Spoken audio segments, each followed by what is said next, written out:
സ്ത്രീകൾക്ക് പ്രവേശനം നിരോധിച്ച് വനം വകുപ്പിന്റെ Agasthyarkoodam trekking wild life warden പുറത്തിറക്കിയ വിവാദ ഉത്തരവിലാണ് സ്ത്രീകൾക്ക് പ്രവേശനമില്ല എന്ന് വ്യക്തമാക്കുന്നത്.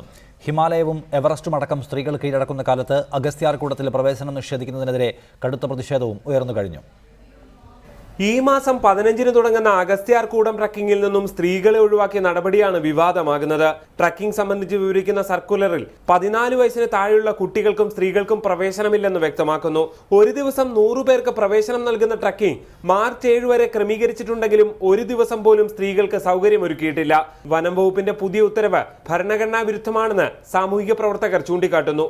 എവറസ്റ്റ് വരെ ആൾക്കാർ കീഴടക്കിയിട്ടുണ്ട്, സ്ത്രീകൾ പോയിട്ടുണ്ട്, കണ്ണ് കാണാത്തവർ പോയിട്ടുണ്ട്, അല്ലെങ്കിൽ ഹിമാലയത്തിൽ കയറുന്നുണ്ട്.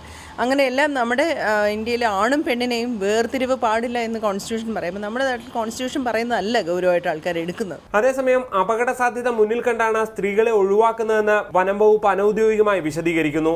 എന്നാൽ സർക്കാർ തന്നെ വിവേചനം കാട്ടുന്നത് നീതീകരിക്കാനാകില്ലെന്നാണ് മറുവാദം. സ്ത്രീകളെ ഇതിനകത്ത് വരേണ്ടതില്ല എന്നവർ പറയുമ്പോൾ ഇത് എല്ലാ ഇവിടുത്തെ സംവിധാനങ്ങളും പുരുഷന്മാർക്ക് മാത്രമാണെന്ന് അടിവരയിടുന്നതിന് തുല്യമാണ്. എല്ലാ നിലയ്ക്കും മുന്നോട്ട് ഒരേപോലെ വന്നുകൊണ്ടിരിക്കുമ്പോൾ നമ്മൾ പിന്നെയും 16-ാം നൂറ്റാണ്ടിന്റെ പുറകെ പോകുന്നത് പോലെയാണ് നമ്മൾ പെരുമാറിക്കൊണ്ടിരിക്കുന്നത്. ശബരിമലയിലടക്കം സ്ത്രീകളെ പ്രവേശിപ്പിച്ചുകൂടെ എന്ന സുപ്രീം കോടതിയുടെ പരാമർശം പുറത്തു വന്നിരിക്കെ ആചാരം പോലും തടസ്സം നിൽക്കാത്ത അഗസ്ത്യാർകൂടത്തിൽ സ്ത്രീ നിരോധനം സർക്കാർ തന്നെ ഏർപ്പെടുത്തുന്നതാണ് വിചിത്രം.